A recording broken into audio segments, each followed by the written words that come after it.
Dear students, अस्सलाम वालेकुम। I am sir Tajammul Hussain. Students, आज हम लेक्चर देखेंगे अपना फर्स्ट ईयर क्लास का टॉपिक है nature of roots of a quadratic equation. Students, quadratic equation से हम फेमिलियर हैं। इससे पहले के लेक्चर में हम पढ़ के आए हैं कि क्वाड्रेटिक इक्वेशन क्या होती है। जी, हम सब जानते हैं कि क्वाड्रेटिक इक्वेशन वो इक्वेशन होती है जो कि इस फॉर्म में हो ax² plus bx plus c equal to 0। इसको हम सेकेंड डिग्री पॉलिनॉमियल इक्वेशन भी कह सकते हैं, यानी इसमें x पे स्क्वायर होना या वेरिएबल पे स्क्वायर होना लाजमी है। तो ऐसी इक्वेशन जो होगी तो इसे हम कहेंगे कि ये क्वाड्रेटिक इक्वेशन। और हम जानते हैं या इससे पहले हम पढ़ चुके हैं कि जब भी क्वाड्रेटिक इक्वेशन को सॉल्व करते हैं तो इसके सॉल्व करने से हमेशा हमें इसकी दो रूट्स मिलती हैं।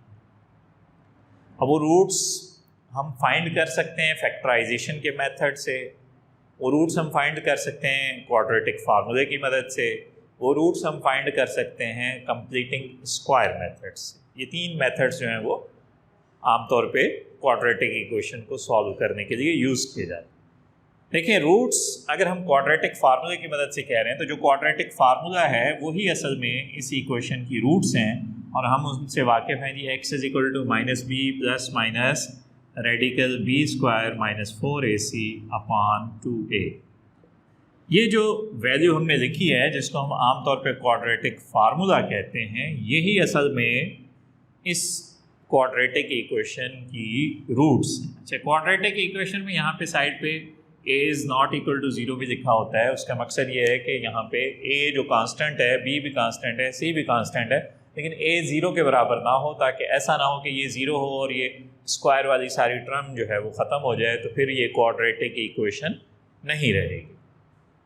हाँ जी, हम देख रहे हैं कि हमारे पास ये फार्मूला जिसको हम क्वाड्रेटिक फार्मूला कहते हैं, x is equal to -b plus minus radical b² minus 4ac upon 2। ये फार्मूला जाहिर कर रहा है दरमियान में प्लस माइनस है कि ये दो वैल्यूज़ हैं।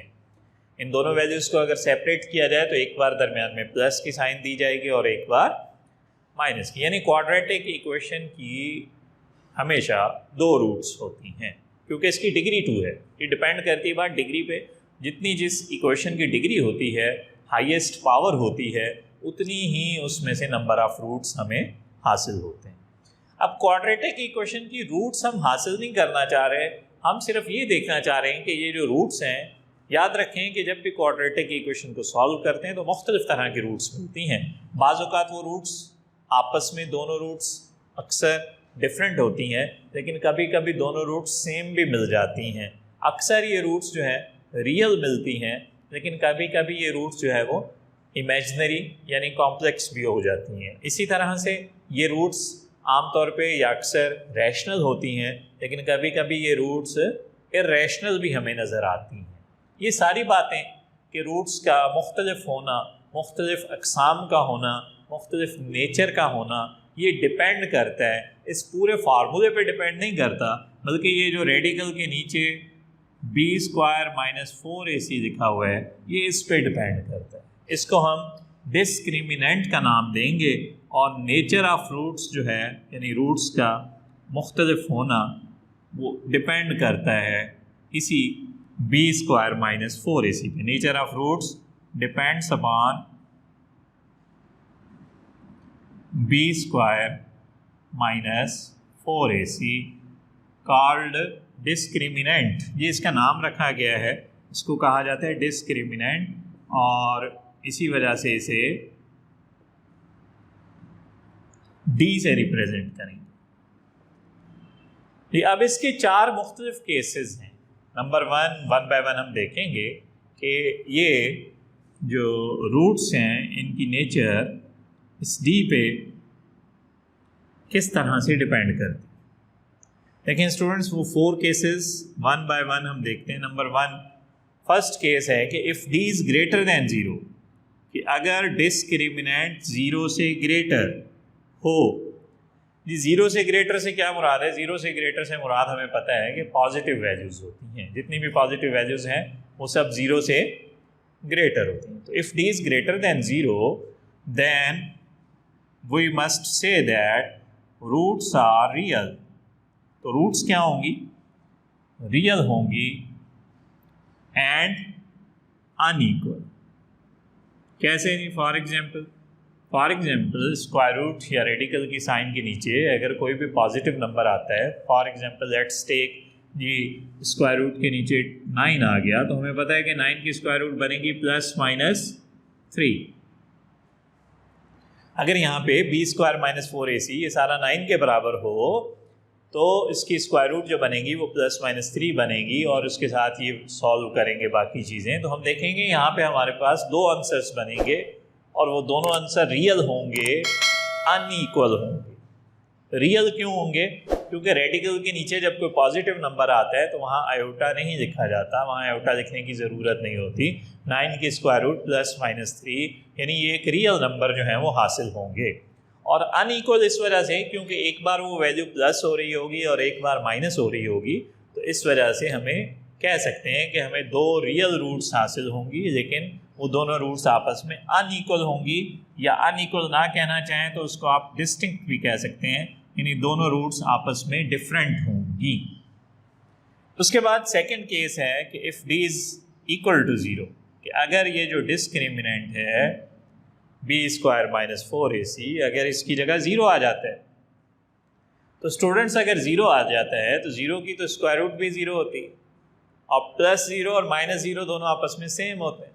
तो याद रखें कि अगर d 0 के बराबर हो तो हम कहेंगे कि रूट्स अब भी रियल हैं, लेकिन अब वो रूट्स जो है वो अनइक्वल नहीं होंगी, बल्कि अब वो रूट्स जो हैं वो आपस में इक्वल कहलाएंगी या इक्वल हमें नज़र आएंगी, बल्कि ये 2 रूट्स नहीं होंगी, अब वो दोनों सेम रूट्स होंगी, इक्वल होंगी। तो जब हम सॉल्यूशन सेट में उसको लिखेंगे तो उसको एक ही बार लिखेंगे, यानी 2 डिफरेंट रूट्स नहीं होंगी बल्कि दोनों सेम रूट्स। उसके बाद थर्ड केस है कि if d is less than 0, कि अगर डिस्क्रिमिनेंट जो है वो 0 से लेस, हाँ 0 से लेस, यस 0 से लेस नंबर होते हैं रियल नंबर्स में। कौन से नंबर्स होते हैं? नेगेटिव नंबर्स, यस, चाहे -0.5 ही क्यों ना हो, -1 हो, -2 हो, -3 हो, तो नेगेटिव नंबर जो भी होगा वो 0 से लेस समझा जाएगा। तो 0 से जो लेस नंबर होगा, अगर डिस्क्रिमिनेंट हमें 0 से लेस मिलता है, फॉर एग्जांपल जी स्क्वायर रूट में हमें -4 मिलता है, तो 4 की स्क्वायर रूट तो ठीक है +-2 आ जाएगी, लेकिन जब रेडिकल में माइनस होता है तो हमें पता है उसको हम जाहिर करते हैं आयोटा के साथ, ठीक है नहीं। और आयोटा वाले जो नंबर होते हैं वो रियल नंबर नहीं बल्कि वो इमेजिनरी नंबर होते हैं। तो इसलिए हम कहेंगे कि if d is less than 0 then roots are not real. तो अब जो है वो रूट्स जो है वो रियल नहीं होंगी, क्या होंगी जी? Roots are complex. अब इन रूट्स को हम कॉम्प्लेक्स कहेंगे या फिर इमेजिनरी भी कह सकते हैं, लेकिन ये रूट्स इमेजिनरी होने के साथ साथ अनइक्वल। अनइक्वल इस वजह से कि एक बार प्लस में और एक बार माइनस में होंगी, और +2 आयोटा और -2 आयोटा दोनों डिफरेंट वैल्यूज बनेंगी। तो इस वजह से हम कहेंगे कि if d is less than 0 then roots are complex and unequal. उसके बाद आखिरी केस है case number 4, last case, if d is greater than if d is perfect square. लेकिन ये याद रखें कि ये फोर्थ केस जो है ये हमने तब डिस्कस करना है जब हमारा d 0 से ग्रेटर हो या इक्वल टू 0 हो, लेकिन अगर d 0 से लेस है तो फिर ये केस नंबर 4 जो है ये डिस्कस हमने नहीं कर। केस नंबर 4 है कि if d is perfect square, यानी d जो है वो परफेक्ट स्क्वायर है।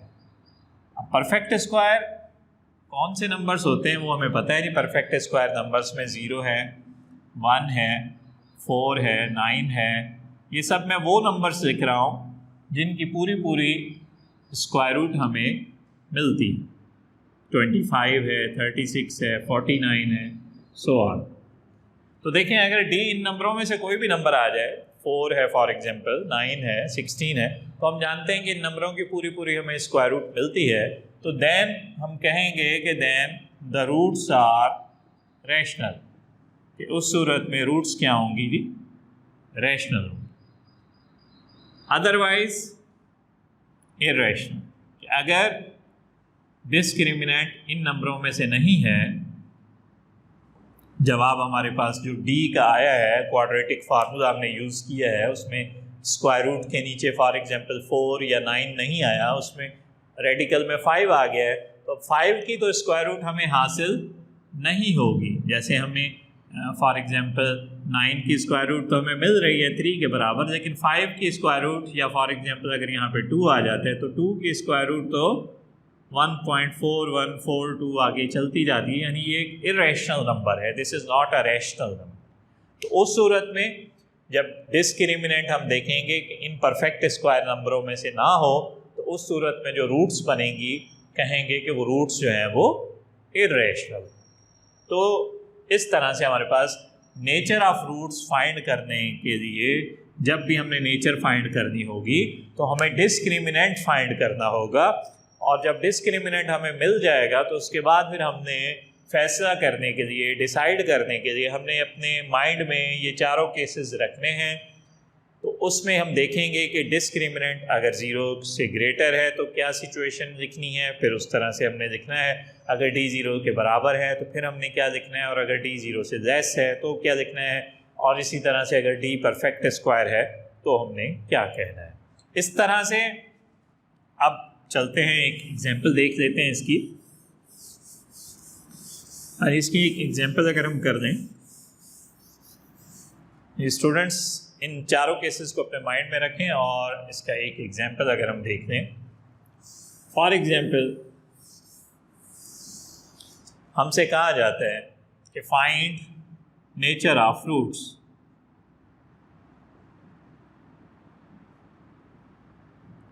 ऑफ इक्वेशन से 3x square plus 4x plus 2 is equal to 0। ये फॉर एग्जांपल हमारे पास ये इक्वेशन है, क्वाड्रेटिक इक्वेशन है। पहले तो ये याद रखें, इस क्वाड्रेटिक इक्वेशन को हमने पूरी को सॉल्व नहीं करना, हमें उसने सॉल्व करने के लिए या सॉल्यूशन सेट फाइंड करने के लिए नहीं कहा गया, हमें जस्ट कहा गया है कि फाइंड नेचर ऑफ रूट्स। तो जो चीज़ क्वेश्चन में डिमांड की जा रही है हम वही फाइंड करेंगे। इस क्वाड्रेटिक इक्वेशन को हम पूरा सॉल्व या इसका सॉल्यूशन सेट फाइंड नहीं करेंगे। हाँ जी, क्या कहा गया है, नेचर ऑफ रूट्स फाइंड करें। हमने पढ़ा अभी कि नेचर ऑफ रूट जो है वो डिपेंड करती है डिस्क्रिमिनेंट पे, डी पर। डी किसके बराबर होता है, बी स्क्वायर माइनस 4ac। उससे पहले अगर हम अपनी इक्वेशन को कंपेयर करा दें, जो कि स्टैंडर्ड इक्वेशन है क्वाड्रेटिक इक्वेशन, तो उसके साथ अगर हम कंपेयर करते हैं तो हमें नज़र आ रहा होगा कि यहाँ पे हमारे पास a जो है वो बराबर है 3 के, ठीक है। इसी तरह से b is equal to 4 and c is equal to 2।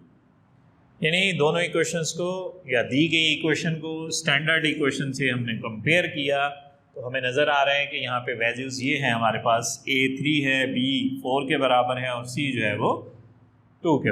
अब हम डिस्क्रिमिनेंट अगर फाइंड करते हैं तो डिस्क्रिमिनेंट है जी b स्क्वायर माइनस 4ac। इसमें वैल्यूज़ पुट करते हैं, b की जगह पे 4 है, राइट, 4 स्क्वायर, a की जगह पे 3 है और c की जगह पे जो है वो 2 है। तो 4 का स्क्वायर जो है वो 16, जबकि ये मल्टीप्लाई करेंगे तो 4 3 12 एंड 12 टू द 24 जी। इनको माइनस अगर हम आपस में करते हैं, सब्ट्रैक्ट करते हैं, तो हमें नज़र आएगा कि इसका रिजल्ट हमें मिलेगा जी -8।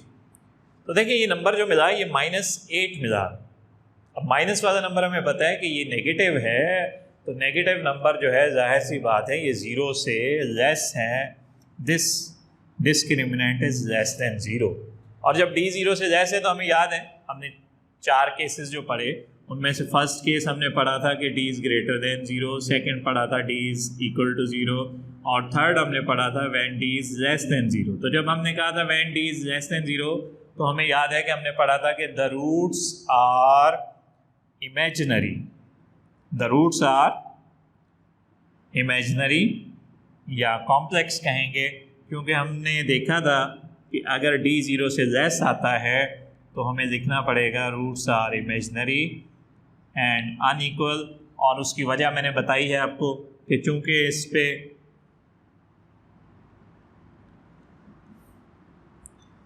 रेडिकल आएगा, जब नेगेटिव नंबर पे रेडिकल आता है तो हमें पता है कि जब कोई भी नेगेटिव नंबर होगा उस पे जब रेडिकल आएगा तो उसके साथ आयोटा आ जाता है, और आयोटा वाले नंबर जो हैं वो इमेजनरी नंबर होते हैं। और यहाँ आप देखें कि जब डिस्क्रिमिनेंट हमें नेगेटिव मिला है तो हमने उस फोर्थ केस को डिस्कस नहीं करना। When d is less than 0 then we have not to go on the fourth case।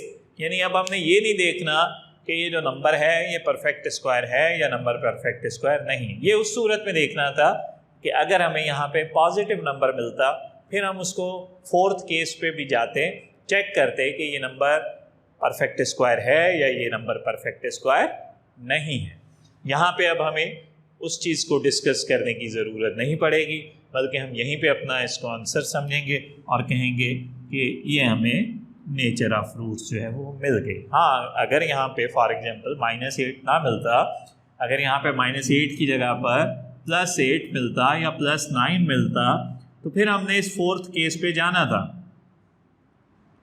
फिर उस सूरत में हमने देखना था कि जो नंबर हमें मिला है वो परफेक्ट स्क्वायर है या परफेक्ट स्क्वायर नहीं है। तो उस सूरत में हमने डिसाइड करना था कि रूट्स आर रैशनल और रूट्स आर इररेशनल।